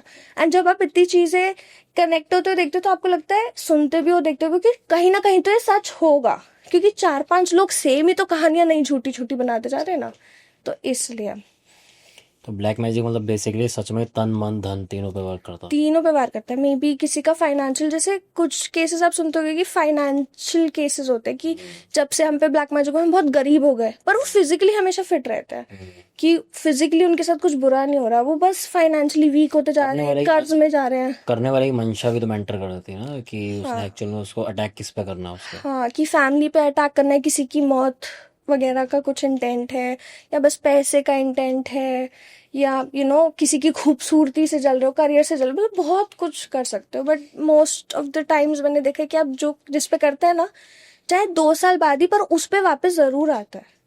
कहीं ना कहीं तुम सफर जरूर करते हो अगर तुम किसी पे करने का ट्राई करते हो तो। तो आपके पास कोई प्रिकॉशन है हमारे व्यूअर्स के लिए? नहीं, मतलब थोड़ा सा भगवान में मानो, पूजा करो, पाठ करो, मन साफ रखो, और तो क्या ही कर सकते हो आप। मतलब आपको नहीं पता ना, बुरे लोगों से दूर रहो। अगर आपको लग रहा है कोई आपसे जेलस है या आपके लिए अच्छा नहीं है, तो आप उसके साथ उठो बैठो ही मत, क्योंकि कैसे होता है ब्लैक मैजिक, उनको आपकी कोई चीज अपनों किससे तो पता ही नहीं होता ना कौन कर रहा है, फिर उसके बाद उठे बैठे नहीं। तो यार ये तो अब मैं भी नहीं बता सकती, बट Okay. ठीक है, आप थोड़ा, अगर आप अच्छी जगह पे तो साइंस होते हैं वैसे ऐसे? मतलब जहां तक मेरे को आप समझ आता है, बहुत साइंस होते हैं। जैसे ही आप कुछ, आपको, अगर आपके ऊपर किसी ने ब्लैक मैजिक करा है, जो मुझे फर्स्ट साइन लगता है कि आप ना बॉडी वाइज, माइंड वाइज बहुत डिफरेंट हो जाते हो। जैसे अभी अगर आप बहुत एक्टिव हो, आपको घूमना फिरना बहुत पसंद है, एक टाइम में आप एकदम लथार्जिक सा फील करने लग जाओ, एकदम आपका ब्रेन फॉगी हो जाए। 2 रीजंस हो सकते हैं, या तो आपने कुछ, आपकी डाइट खराब हो गई हो, आपको कोई फिजिकल बीमारी हो गई हो, बट आपका सब कुछ सेम ही है। तो मे बी ना, शायद आपको इविल आय लगी हो, या मे बी कोई आपका बुरा चाहता हो। मतलब आई एम नॉट सेइंग कि सभी ऐसे हैं, बट अब इतने सारे केसेस पढ़ लिए, सुन लिए कि यार होता तो है। और अब मतलब बेसिक सिम्टम तो ये क्या? नहीं, मतलब और भी चीज है कि अगर आपको ज्यादा डरावने सपने आ रहे हैं, या बहुत अजीब चीजें दिख रही है। जैसे मैंने कहीं अभी पढ़ा था रिसेंटली कि अगर आपको सपने में दिख रहा है कि किसी छिपकली ने आपको काट लिया, this is also a sign कि आपके आसपास कोई नेगेटिव एनर्जी है। मुझे थोड़ा फनी लगा ऑल दो, बट मैंने इसके बारे में पढ़ा, तो मैंने कहा ठीक है यार, होता होगा, अब क्या पर्सनली बोले। मैंने कभी नहीं सुना किसी को सपने में आया छिपकली ने काटा। हाँ, मतलब पहले बहुत वियर्ड बात है, बट मैं कहीं पे एक स्टोरी के लिए ही पढ़ रही थी कि व्हाट आर द साइंस, कि आप कैसे पता कर सकते हो। तो उसमें ना कुछ सपनों के डिस्क्रिप्शंस थे, जिसमें फर्स्ट सपना था, अगर आप अभी भी क्रोम वगैरह पे सर्च करोगे ना, तो उसमें आएगा कि अगर आपको एक लिजर्ड बाइट करते हुए दिख रही है, तो मतलब आपके पास नेगेटिव एनर्जीज है। ओके। तो ये बहुत वियर्ड बात है, बट इफ लिखी है तो। स्नेक बाइट तो बहुत सुनी है, लिजर्ड बाइट पहली बार सुनी है। घर पे स्नेक्स नहीं होते ना इतने, कुछ क्या पता लिजर्ड से कनेक्ट होके होता हो। तो मुस्कान, आपने 2 स्टोरी सुनाई, एक मेंटल असाइलम पे, एक हॉस्पिटल पे, अब कुछ अलग सुनाए, ऐसा कुछ ब्लैक मैजिक या फिर कुछ ऐसा कोई, मतलब जो हमारी इंडियन ऑडियंस जो है ज्यादा कनेक्ट कर पाए, ऐसा कुछ है आपका मसाला? है तो ठीक है, तो मैं आपको बताती हूँ। ये ना एक लड़की की स्टोरी से ही स्टार्ट करेंगे। अगेन रियल नाम नहीं बता सकते हैं, जो मैंने रिसर्च करते पढ़ा था, तो हम इसको भी एक फेक नाम दे देते हैं फॉर दिस स्टोरी। जो महिमा है ना, वो ओनली चाइल्ड होती है, और उसके पेरेंट्स भी, मतलब सिर्फ उसके फादर होते हैं, उसकी मदर नहीं होती, क्योंकि उसकी मदर की जो मौत हुई होती है वो चाइल्ड बर्थ में ही हो गई होती है। So this is also the reason कि वो ओनली चाइल्ड होती है, कि जब महिमा की ही महिमा पैदा हो रही थी, तो मम्मी की डेथ हो गई एंड उसके पापा अकेले रह गए। महिमा के पापा ने ना उसको एकदम लाड प्यार से पाला, कि उसे माँ की कभी कमी महसूस ना हो, कि अगर वो कुछ चीज पे हाथ भी रख रही है ना, तो उसके बोलने से पहले वो चीज उसकी है। जितने से इंडियन पेरेंट्स वैसे ही अपने बच्चों पे एकदम बहुत प्यार करते हैं, एकदम जान निछावर टाइप्स प्यार है ना। पर जो उसके फादर थे, इस बात को कंपनसेट करने के लिए कि उसकी कोई मॉम नहीं है या नहीं रही इस दुनिया में, वो उससे और ज्यादा प्यार करते थे। अब उसके फादर का सिर्फ एक ही डर था कि पूरी दुनिया में महिमा का तो सिर्फ मैं ही हूँ, क्योंकि जब एक बार किसी की ऐसी चीज में डेथ होती है या मौत होती है ना, फैमिली बहुत सबसे पहले कट जाती है। जो महिमा की मॉम के साइड के लोग थे वो इसलिए कट गए क्योंकि हमारी बेटी हमसे छीन ली, कि जब तुम्हें पता था डिफिकल्ट प्रेगनेंसी होगी तो तुमने क्यों पूरे टर्म तक लेके गए, मत लेके जाते। जो महिमा के पापा की साइड की फैमिली थी इसलिए उनसे कट गए क्योंकि तेरी बीवी तो गई ना, अब तू इसको क्यों पाल रहा है, छोड़, दूसरी शादी कर, मूव ऑन कर। हमारे को ये तो लड़की थी, और थोड़ा वो वाला भी फैक्टर आ गया कि हमारा वंशज आगे बढ़े, तू एक दूसरी शादी कर, तुझे लड़का मिलेगा, तेरा परिवार फलेगा फूलेगा, है ना, ऐसा। पर महिमा के पापा ने नहीं मानी बात, और उन्होंने अपने फैमिली से भी कनेक्ट तोड़ दिया और उनकी मदर की फैमिली से भी कनेक्ट तोड़ दिया। इस पूरे वर्ल्ड में अगर आप एक फैमिली वाला कंसिडर करो तो महिमा के सिर्फ उसके पापा थे और उसके पापा की सिर्फ वो उनकी बेटी थी।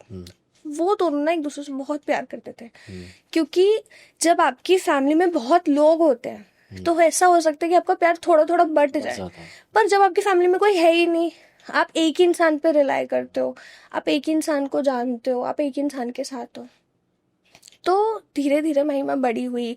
उसे ना कई बार ऐसा अपनी माँ की कमी खली सब लगा, तो उसके पापा से बहुत अनबन भी हुई। ऐसा होने लगा कि जब वो 18-19 साल की हुई, अब 18-19 साल एक ऐसा टाइम होता है किसी भी बच्चा लड़की लड़का के टाइम में, वो थोड़ा रेबेलियस टाइम होता है, क्योंकि उनके हार्मोन्स चेंज हो रहे होते हैं, वो बड़े हो रहे होते हैं, और उनको लगता है कि हमें सब पता है, हमारे माँ बाप को कुछ नहीं पता कि ये हमें क्यों रोक रहे हैं यहाँ जाने से, या हम तो अपनी मन की करेंगे।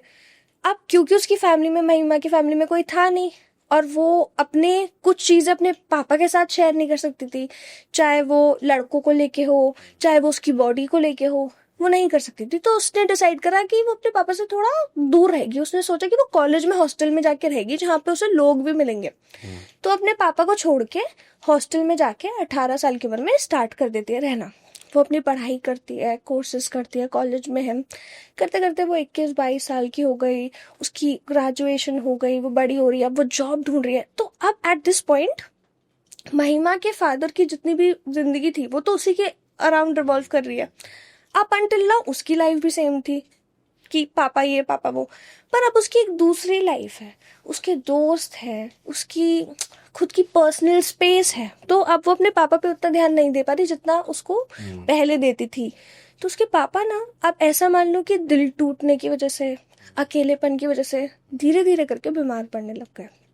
और ऐसे बीमार नहीं कि उन्हें कोई बहुत बड़ी प्रॉब्लम है या कोई ऐसी बीमारी है जो सही हो सकती है या सही नहीं भी हो सकती, वो बस इंसान जब डिप्रेस हो गए, जब इंसान की जीने की इच्छा नहीं करती ना ज्यादा, कि अब उनके पास तो कोई भी नहीं है ना, उनकी बेटी अब बड़ी हो रही है, उन्हें डर लग रहा है कि इसकी भी शादी हो जाएगी, चली जाएगी, और उनके पास लाइफ में कोई भी नहीं, उनका पार्टनर नहीं है, दूसरी उन्होंने शादी करी नहीं, फैमिली नहीं है, जिंदगी भर बेटी का ध्यान रखने के लिए दोस्त बनाए नहीं, तो वो डिप्रेस होते गए, वो अकेले होते गए।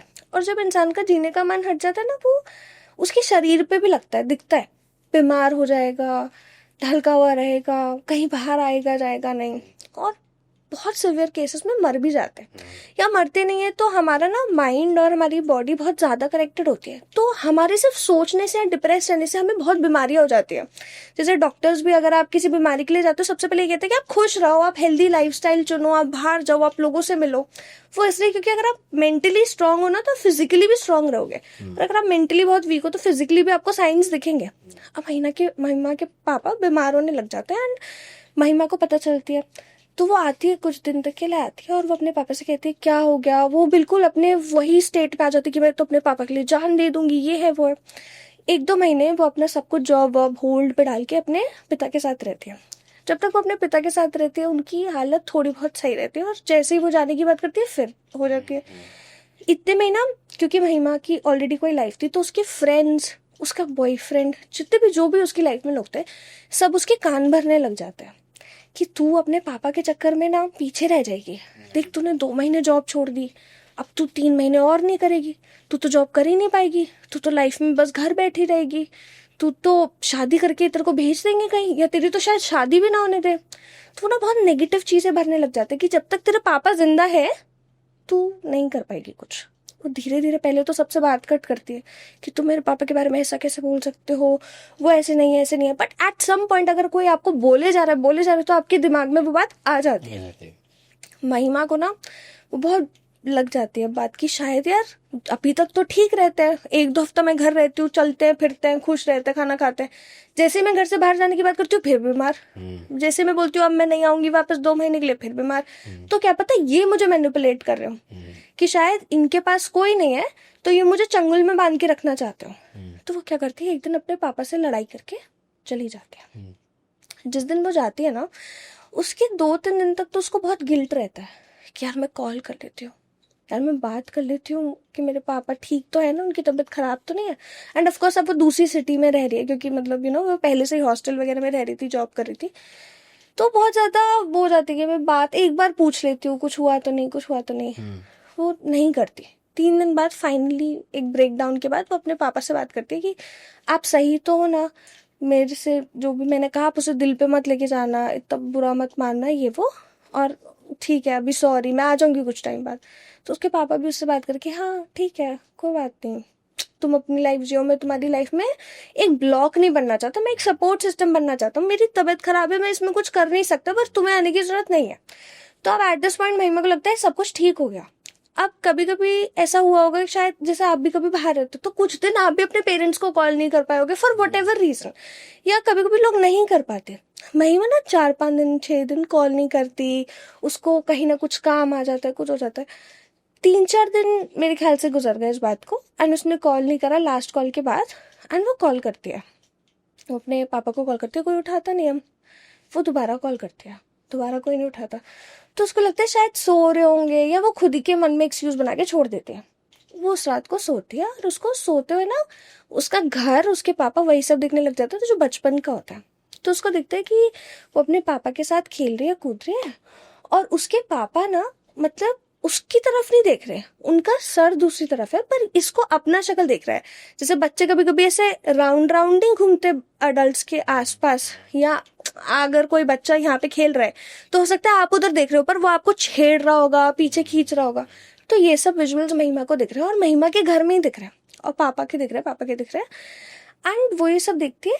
इतने में सपना थोड़ा आगे जाता है और महिमा के पापा टर्न लेते हैं और उनकी आंखों से सब खून खून खून खून गिर रहा होता है, और बहुत बुरा चेहरा हुआ होता है, और वो एकदम डर के उठ जाती है। क्योंकि वैसे भी जब हमको सपने ऐसे आते हैं अपने क्लोज वंस के, तो हमें वो याद रह जाते हैं। इन जनरल हमें सपने तो याद नहीं रहते, बट अगर कुछ ऐसा डरावना बुरा सपना है तो वो याद रहता है।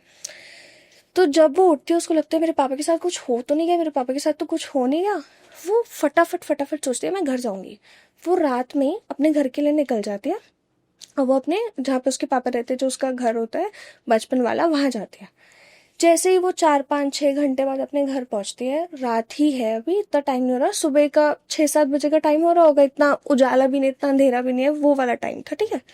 वो घर पहुंच के नॉक किए जा रही है कि पापा खोलो खोलो खोलो, उसको कुछ नहीं, कोई रिस्पॉन्स नहीं मिल रहा। अब एट दिस पॉइंट वो बहुत ज्यादा वो हो जाती है कि शायद उनके साथ कुछ हो गया, और क्योंकि वो तो अकेले ही रहते थे, अगर वो मर भी गए होंगे तो कैसे ही पता चल रहा है।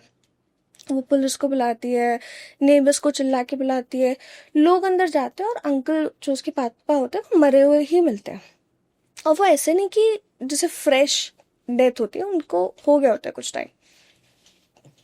जब उनकी बॉडी मिलती है और ऑटोप्सी के लिए जाती है, हॉस्पिटल लेके जाते हैं, तो सब पता चलता है ना कितने टाइम पहले मरे होंगे, क्या हुआ होगा। तो महिमा बताती है कि मेरी तो अभी 3-4 दिन पहले ही बात हुई थी, तो ऑटोप्सी वगैरह में पता चलता है नहीं पापा की तो पहले ही डेथ हो गई थी, बहुत दिन पहले ही डेथ हो गई थी। तो महिमा बताती है नहीं नहीं, मेरे तो फोन रिकॉर्ड्स है, मेरी तो बात हुई है, बात हुई है। तो कहते हैं कहाँ है, आप चेक कराओ, आपको वहम हुआ होगा, या शायद आपको डेट्स में कंफ्यूजन हुई होगी, आपके पापा को मरे हुए 1 हफ्ते से ज्यादा हो चुका है, इतना टाइम हो चुका है कि आप जो बोल रहे हो वो पॉसिबल ही नहीं हो सकता। तो महिमा चेक करती है, और उसके फोन में होती तो है कि उसने कॉल करा है, पर वो पिक नहीं हुई होती। कि जैसे अगर मैंने आपको कॉल करा है और अगर आप पिक कर रहे हो तो वो टाइम आता है ना कि हमारी इतनी देर तक बात हुई है। पर महिमा ने जो कॉल बताया था कि देखो ये मेरा लास्ट कॉल है, जब वो भी देखती है तो उस कॉल में कोई टाइम ही नहीं होता, वो रिंगिंग पे ही कैंसिल्ड आ जाता है ना, वैसा होता है। तो महिमा को लगता है ये तो पॉसिबल ही नहीं है, मेरी तो बात हुई थी। अब सबको क्या लग रहा है कि महिमा ग्रीफ के चक्कर में एक्सेप्ट नहीं कर पा रही। हमारा ब्रेन ना बहुत ज्यादा मैनिपुलेटिव भी है थोड़ा, कि अगर आपको किसी चीज का गिल्ट है या ग्रीव है और आपका ब्रेन आपको बचाना चाहता है, तो वो खुद ऐसी स्टोरीज बना देगा जिसपे आपको तो यकीन है पर वो सच नहीं है। और ऐसे बहुत सारे केसेस भी होते हैं, अगर आप मेडिकल टर्म्स में जाके सर्च करो तो महिमा का सबको लगता है कि क्योंकि इसके पापा मर गए और इसने इतने दिन तक बात नहीं करी, इससे पता था वो बीमार थे, तो अब ये उनकी डेथ को एक्सेप्ट नहीं कर पा रही और अब मनगढ़ंत कहानियां बना रही है। क्योंकि अगर पहले दिन 3 दिन बाद बात भी हो गई तो 3 दिन तक तुमने कॉल क्यों नहीं करा, है ना, बहुत सवाल उठ सकते हैं। तो वो बीमार थे, तुम वापस क्यों नहीं गए, या रोज कॉल क्यों नहीं करा। तो वो ना सबसे परेशान होके कि अब मैं सबको क्या जवाब दूं, उसी घर में रहने लग जाती है जहाँ पे उसके पापा की डेथ हुई थी। हर रोज रात को उसको एक ही सपना आता है, जो मैंने आपको पहले डिस्क्राइब करा था, कि वो खेल रही है अपने पापा के आसपास खेल रही है और वो उन्हीं के आसपास चारों तरफ घूम रही है, कभी उनकी शर्ट खींच रही है, कभी कुछ खींच रही है। और जब भी वो मुड़ते हैं तो उनका फेस बहुत ज्यादा डरावना होता है, आंखों से खून वून बह रहा होता है, उनका फेस पूरा स्क्रैच्ड अप होता है, निशान होता है अलग अलग जगह, और ये बार बार रात को डर के उठ जाती है। जब इतने ज्यादा इसको पूरे सपने आने लग जाते हैं, सब कुछ होता है इसके साथ, तो बहुत परेशान हो जाती है। एट सम पॉइंट ये सोची कि मुझे ना किसी से बात करनी चाहिए। अब क्योंकि अगर ये डॉक्टर्स पे जाएगी तो सब इसे पागल करार कर देंगे ग्रीफ में, तो सोचती है मैं किसी बाबा से बात करती हूँ। तो ये बाबा के पास जाती है और बाबा को बोलती है कि मुझे ना मेरे पिता की प्रेजेंस फील होती है हमेशा, कि यहीं पे है, मुझे रोज सपने आते हैं। तो बाबा बोलते हैं तुम्हारे पापा का ना एक ऐसा मैसेज है जो वो तुम्हें कभी बोल नहीं पाए, और इस वजह से उनकी जो प्रेजेंस है वो तुम्हारे आसपास ही है, और जब तक तुम्हें वो मैसेज नहीं मिलेगा वो प्रेजेंस यहीं रहेगी। जैसे एक आखिरी इच्छा वाला कॉन्सेप्ट है। जैसे कुछ लोग मानते भी हैं कि अगर आपकी कोई आखिरी इच्छा पूरी नहीं हुई हो तो आप ये वर्ल्ड नहीं छोड़ पाते, और वो भी तब जब आपकी वो आखिरी इच्छा बहुत इंटेंस हो, कि मतलब समझ रहे हो कि आपका कोई ऐसा बहुत प्यार करने वाला रह गया है, तो आपको उसका कंसर्न है, या कोई बदला है, कोई कुछ भी नफरत है, कोई भी इंटेंस भावना आपकी आखिरी इच्छा बन के रह सकती है और आपको इस दुनिया से बाउंड करके रख सकती है। जाने वाले शख्स के दिमाग में बहुत टाइम से एक ही चीज चल रही थी, वो हाँ पूरी नहीं कर पाया। हाँ, कि कुछ बात हो, कि अगर आप किसी इंसान से भी कुछ बात करना चाहते हो पर नहीं कर पा रहे, तो वो भी एक आखिरी इच्छा कंसिडर हो के आप मतलब कंसिडर हो सकती है। तो बाबा उन्हें बोलते कि यार आपके जो पिता थे उनकी कोई मन में बात थी जो वो आपसे करना चाहते थे, वो नहीं कर पाए और उससे पहले मर गए, इसलिए वो आपको दिखते हैं। तो बाबा ना उसे कुछ ऐसे, अगर आप किसी बाबा पे जाते हो, कोई ना कोई चीज वो आपको देते ही देते हैं, चाहे वो धागा हो, चाहे वो ब्रेसलेट हो, कुछ भी हो सकता है, कि आप इसको पहन के रखो या आप इस एक पूरे प्रोसीजर को फॉलो करो तो जो भी आपको प्रॉब्लम्स हो रही है नहीं होती। तो वो बाबा कहते देख बेटा, तेरे बाप जो भी है अब तो दुनिया में है नहीं, तो अपनी आखिरी इच्छा तुझे तो बता नहीं पाएगा, तो तू क्या ही कर सकते, तो अब तू उन्हें खुद से दूर कर। तो पहले तो तू 13 दिन जो भी उनके तुमने अंतिम संस्कार कर दिया वो भी कर दिया, बट उससे उन्हें शांति नहीं मिली, अभी भी वो उसी घर से अटैच है, तो कुछ दिन तो तू इसको पहन और जितनी जल्दी हो सकती है वो घर बेच के वहां से दूर चली जा, वरना वो तेरा पीछा नहीं छोड़ेंगे। और आफ्टर सम पॉइंट, अभी तो वो तेरे साथ से फिसले हैं क्योंकि उन्हें याद आ रही है कुछ, आफ्टर सम पॉइंट वो नेगेटिव हो जाएगा तेरे लिए, क्योंकि जब आपके आसपास कोई नेगेटिव मतलब कोई एक आत्मा भी घूम रही है तो आपके लिए तो नेगेटिव ही है ना, क्योंकि वो एक स्पिरिट ही है, तो वो अपने साथ जितनी भी एनर्जीज लाती है वो अच्छी एनर्जीज तो है नहीं। तो चाहे आपका फाइनेंशियल लॉस हो, मेंटल लॉस हो, कुछ ना कुछ तो आपके साथ बुरा होगा। तो कहते ठीक है मैं करती हूँ। वो बाबा से वो सब चीजें लेके जाती है और अपने घर पे उसी दिन पहन के सब कुछ जैसे भी वो प्रोसेस कहते हैं वो सब करते हैं। उस प्रोसेस में क्या होता है कि आप अपने चारों घर मतलब चारों तरफ ना घर के एक बाउंड्री बना दो। उससे उन्होंने कैसा कुछ फॉर्मूला टाइप से जो भी चौक वॉक जो भी था दे रखा था, जैसे कहते हैं ना सॉल्ट वगैरह देते हैं कुछ एक प्रोटेक्शन सर्कल बनाने के लिए, तो जो भी उन्होंने बाबा ने दिया, अब ये तो मेरे को भी नहीं पता, कुछ ऐसा पाउडरी टाइप दे रखा था कि आप सर्कल सा मतलब बाउंड्री सा बना दो, और वो ऐसा नहीं है कि वो जाएगी नहीं, हवा से उड़ भी जाएगी, पर एक बार आप बना भी दोगे तो आपका वो कनेक्ट हो जाएगा, ठीक है, तो आप प्रोटेक्ट हो जाओगे कहीं ना कहीं। हाँ, मेन डोर पे नहीं, पूरे घर के हाँ, जैसे अंदर से ही अगर मैंने यहाँ पे भी बाउंड्री कर दी तो दैट इज ऑल्सो इनफ। तो कहते कि तुम बना दो। अब क्योंकि वो घर के अंदर से ही बाउंड्री थी, ऐसा बाहर से तो जाना नहीं था, तो हवा का तो इतना था नहीं। अब until and unless next day ऐसे पंखे चल रहे हैं, सफाइयाँ हो रही है, वो ये सब कर ही रही होती है कि जैसे ही वो 2-3 रूम्स को कवर करती है, तीसरे रूम की तरफ जब वो जाती है, जब वो तीसरा रूम खोलती है मतलब बाउंड्री करने के लिए, वो तीसरा रूम खुलते ही बहुत जोर से बंद हो जाता है। और जो उसके हाथ में वो पोटली थी जिसके अंदर वो सारा सामान था, वो उसके हाथ से डर की वजह से गिर जाती है और पूरी उड़ जाती है। एंड अब बाय चांस मान लो या कैलकुलेटिव मूव मान लो, एक मूवी की तरह जैसे खिड़की होती है ना, वो उसमें उड़ के चली जाती है। जो भी वो पाउडरी फॉर्म था खिड़की से उड़ के बाहर चला गया। और अब जो उसे बाउंड्री करनी थी वो तो वो नहीं कर पाई, तो वो नहीं कर पाती और अपना अब दूसरी चीज करने लग जाती है। अब वो इतनी रात को तो घर से भी नहीं भाग सकती, बाबा को भी नहीं कॉल कर सकती, तो सोचती है कि मैं कल जाके कल दोबारा से ले आऊंगी और कल कर लूंगी। आफ्टर दिस उसको वो जो चीजें पहनाई गई थी उसने वो तो पहन ही ली और वो सोचती है कि अब मैं सो जाती हूँ, कि अब कितनी देर क्या ही करूंगी, तो वो सो जाती है। जब वो सोती है ना, इस बार फिर उसे सपना आता है।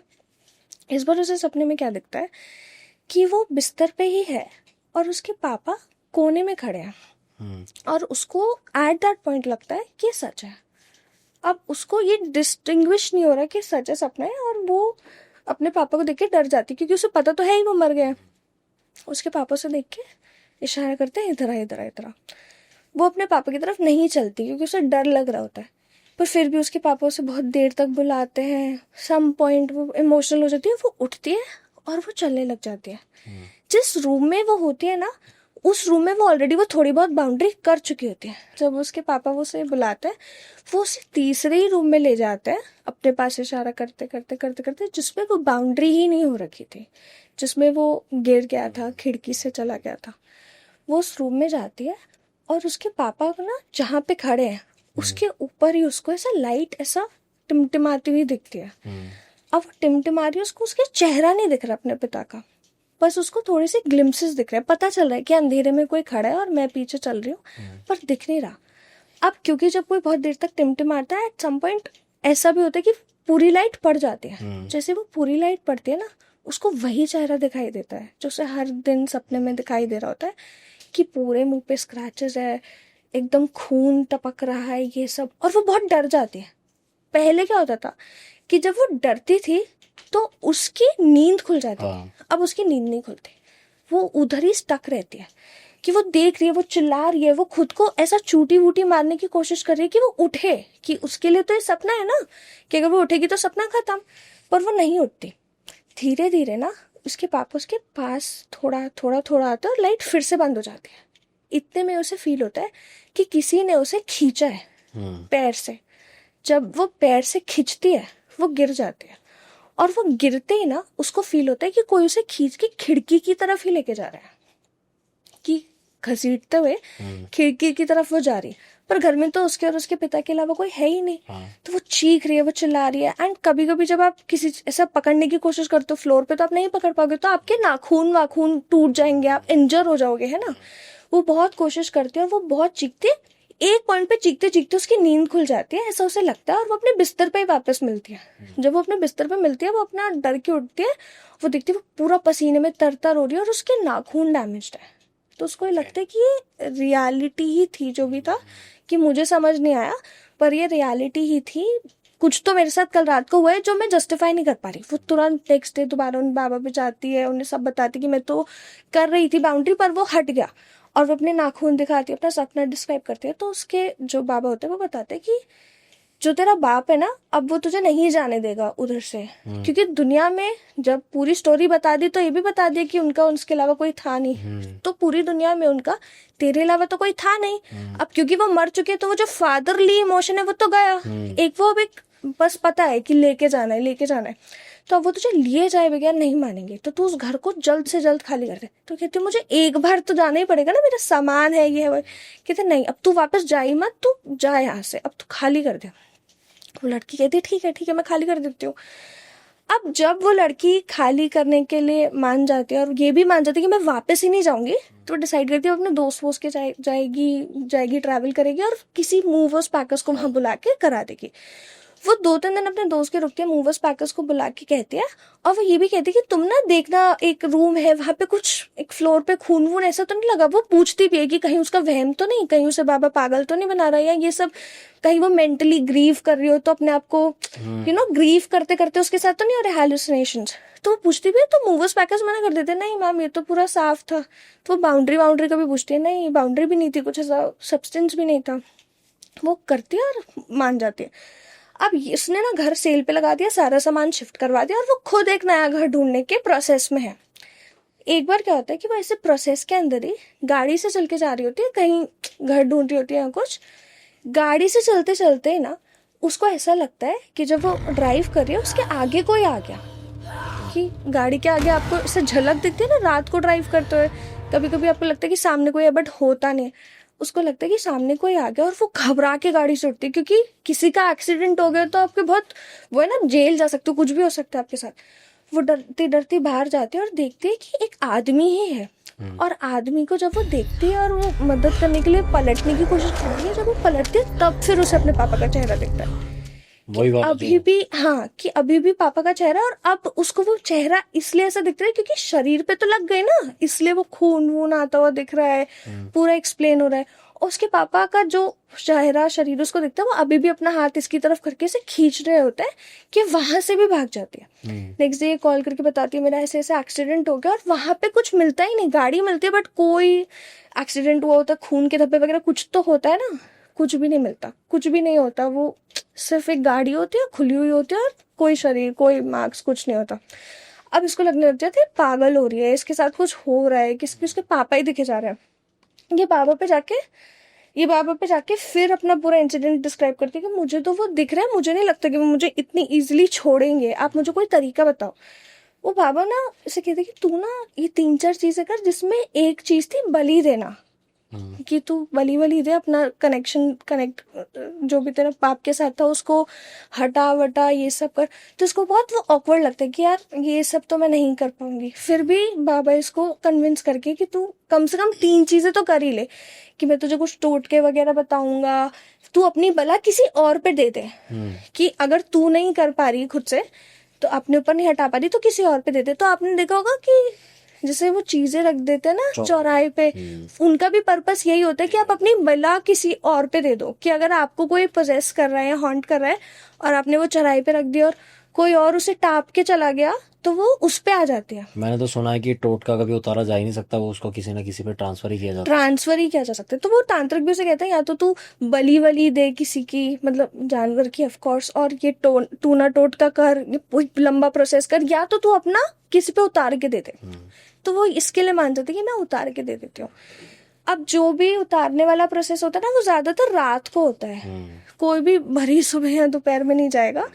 तो ये होता है कि आप रात को, एक पुतली सी ही होती है जिसमें कुछ चीजें होती है, जैसे अब ये वाली चीजें तो एक सुहागन वाली तो सबको ही पता होगी, है ना, कि वही सिंदूर, चूड़ी, कंगी, कपड़े वपड़े, जो वो एक अलग प्रोसेस होता है। जो इसको बोला गया था वो एक ऐसा था कि काला कपड़ा एक इंसान के शरीर में, जैसे हम वूडू डॉल्स भी कहते हैं, हाँ, धागों वागों से, बाबा ने इसे बना के दी थी वो, और तुम अपना ही खून काट के एक शीशी में रख के जाओ, क्योंकि डीएनए वाला भी चीज हो गया ना, पापा का ही था, खून वून का तुम बलि दो अपना, क्योंकि इसे भी आप बलि ही कंसिडर करोगे ना, कि खून दे दिया वगैरह, वैसा करो।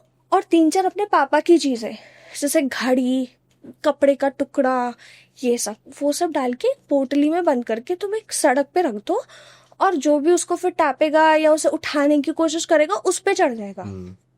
तो वो ये करती है, करते करते वो जब ये कर लेती है, 3-4 दिन तक वो उस लोकेशन पे नहीं जाती, सब कुछ ठीक हो जाता है, इसे बुरे सपने आना बंद हो जाते हैं, सब कुछ नॉर्मल जा रहा होता है। कि 4 दिन बाद इसे कॉल आता है, और कॉल पे एक आदमी होता है, और वो आदमी से बोलता है कि तुझे क्या लगा था तुम मुझसे पीछा छुड़ा लेगी, तूने अपने बाप को किसी और पे ही तो भेजा है, हटाया थोड़ी है। तो ये डर जाती है। तो end of the story moral ये है कि वो उतारने के बाद भी अपने बाप से पीछा नहीं छुड़वा पाती, कि वो जिस पे भी उतर के गया था ना, वो उसे हॉन्ट करने लग गए थे, उसके पिता की जो सोल थी, पर वो हॉन्ट करते हुए भी इससे कनेक्ट हो ही गए, कि इसको नहीं छोड़ा। कि ऐसे एकदम मतलब स्टोरी का एंड यही था कि अभी क्या हुआ उसके साथ नहीं पता चला, स्टोरी यहीं तक रिसर्च पे एंड हो गई थी। तो ये था। ये स्टोरी तो बहुत टेरिफाइंग थी। तो क्योंकि उस पे हटा नहीं इसलिए। क्योंकि ये स्टोरी से ना कुछ क्वेश्चंस के आंसर भी मिल गए। लोग कहते हैं कि हमारे अपने जब चले जाते हैं तो वो तो हमसे प्यार करते थे, फिर वो हमें ही क्यों हॉन्ट करने आते हैं, क्यों कहते हैं मैं साथ लेके जाऊंगा वो। बट इससे जहाँ तक मुझे आंसर मिला शायद ये है कि उसके बाद उनके वो इमोशंस तो ख़त्म हो चुके हैं, तो जो प्रैक्टिकली अपने उस वर्ल्ड में उससे कनेक्ट फील कर रहे हैं एंड दे लाइक कि मैं लास्ट टाइम इससे जुड़ा हुआ तो मुझे ये चाहिए। हाँ, साउंड एक ना ऐसे मेरे कुछ को कर रहा बाबा ने भी एक ऐसा बताया था। तो मैं बाबा एक आए थे पॉडकास्ट पे, उनसे बात बात करी थी, तो उन्होंने भी बताया था एक लड़की ना एक घर में रह रही थी और वो घर पजेस था, कुछ स्पिरिट्स वगैरह वहां पे थी। है। और वो ना उस लड़की से अटैच हो गई, ऐसा नहीं कि पोजेशन कर दिया, बस ऐसे एक इमोशनल कलेक्ट जैसे ह्यूमंस में हो जाता है वैसे हो गया, पर ऑफ कोर्स स्पिरिट और ह्यूमन में। तो जब भी उस लड़की के पास कोई लड़का आने की कोशिश करता था ना, तब वो ऐसे पोजेशन वाली चीजें करते थे कि घर की खिड़कियां जैसे मूवीज में दिखाते हुए ऐसा हो रहा है, या लड़की के शरीर पे मार्क्स आ रहे हैं, या वो बहुत ज्यादा दिक्कत में हो रही है, फिजिकली बीमार हुए जा रही है। पर सिर्फ तब जब कोई उसके आसपास आने की कोशिश करता था। पर जब उसके आसपास कोई नहीं आ रहा तब तक वो हेल्दी रहती थी, सब बढ़िया रहता था, उसका काम अच्छा जा रहा है, उसको और अपॉर्चुनिटीज मिल रही है, सब बढ़िया। जैसे ही कोई आया दिक्कत। तो जब उसने उन बाबा से ही वो हटवाया था, तो वो बाबा ने उन्हें यही बताया कि तुम पे ना उसका आकर्षण आ गया है, ओके। कि वो तुम्हें थोड़ा सा ये नहीं पता कि आप ऑफ कोर्स फीलिंग्स वगैरह तो नहीं है, बस ये है कि तुम्हारे आसपास की जो प्रेजेंस है वो उसको सही लग रही है। तो व्हाट आई फील इज कि जब कोई स्पिरिट फॉर्म में हो जाता है उन्हें तो पता ही नहीं होता ना फीलिंग क्या, अगर वो थोड़ा सा भी तुम्हारे साथ कनेक्ट भी हो गए चाहे वट एवर फॉर्म, तो वो फिर तुमको हार्म करने लग जाते हैं अगर तुम उनसे दूर जाने लगो। फिर चाहे तुम उनकी बेटी हो, अनजान हो, लाइक मतलब पार्टनर हो, कुछ भी हो, कोई फर्क नहीं तो पड़ता। आपने जब स्टोरी बताई बाबा वाली, तो उसमें क्या एंटिटी जिन या जिन्नात थे क्या? क्योंकि मैंने जहाँ तक सुना है क्योंकि उन्हीं के पास ये पावर होता है कि फिजिकली किसी चीज़ को मूव कर सकते हैं। हाँ, तो अगर तो वो उनके घर पे जो प्रॉब्लम थी वो जिन्नात से रिलेटेड ही थी, बट फिर वो उन बाबा ने हटा दी। जैसे उन्होंने मुझे बताया कि उन्होंने ना कुछ प्रोसेसेस होते हैं उनके जहाँ पे उन्हें कैसे बताऊं कि वो बलि देते, बट किसी चीज की नहीं, वो एक और चीज आती है जो धातु ही होती है, मुझे उनका नाम नहीं पता, आपको सर्च करना पड़ेगा। उसको कुछ तो कहते हैं, उसकी भी बलि दे के चीजें हट जाती है, ऐसा उन्होंने कहा था। चलो, तो मुझे भी सर्च करना पड़ेगा। हाँ, ये आपको सर्च करना पड़ेगा, और उसका नाम भी बहुत अजीब सा होता है, जैसे चुड़ैल वाला ऐसा करके कुछ होता है, अभी आप सर्च करेंगे। चुड़ैल दाना। हाँ, चुड़ैल दाना टाइप्स ऐसा कुछ होता है, उसका भी कहते हैं कि आप उसकी प्रेत भी बलि दाना, दे चुड़ैल हाँ, दाना, ये प्रेत सब दाना, चुड़ैल दाना, कि आप बलि नहीं देना चाहते किसी वो तारे के लिए यूज होता है हाँ, basically। उतारे के लिए, तो आप उनकी भी सैक्रिफाइस करके उन्हें बहा दो अगर पानी में, और पूरा प्रोसेस करो ऑफ कोर्स, तो भी उतर जाता है। क्योंकि वो किसी और पे चढ़ा नहीं सकते ना, तो उतार के फिर बहा दो पानी में। वैसे मैंने देखा सही लोग तो पानी में बहाना ही पसंद करते हैं कि हाँ, एक्चुअल में तो एंटिटी तब भी खत्म नहीं हुई, बट ये है कि वो इतना शॉर्ट टर्म में नहीं है कि चौक पर रखा है आधे घंटे बाद ही किसी और को हो गया। हाँ, बट कुछ लोगों को लगता है ना कि आप किसी और पे चढ़ा दोगे तो सही है। जैसे इस स्टोरी के अंदर भी उसने कोशिश तो यही करी कि मैं अपने ऊपर से हटा दूं, पर एंड में हो तो उसी को ही इफेक्ट रहा है ना। कॉल पे तो बता दिया, तो अब वो तो उस पे है ही। अब पहले वो फिजिकल फॉर्म नहीं थी, अब अगर उस बंदे को पोजेस करके कुछ करवा दे तो ये भी तो हो सकता है, तो ये सब नहीं करना चाहिए। चलिए गाइज, आई होप आपको सारी स्टोरीज अच्छी लगी होंगी। बाकी आप कमेंट में बता ही देंगे कि आपको कैसी लगी। अगर आप मुस्कान को चाहते हैं जल्दी से वापस चैनल पे आए तो फिर कमेंट भर दो, मुस्कान को वापस लाया जाए। और स्टे ट्यून, जाते हुए चैनल को सब्सक्राइब कर दीजिएगा, कमेंट कीजिएगा, लाइक कीजिएगा और शेयर कीजिएगा वीडियो ज़्यादा से ज़्यादा। मिलते हैं जल्दी वापस चेजिंग शैडो शो पे।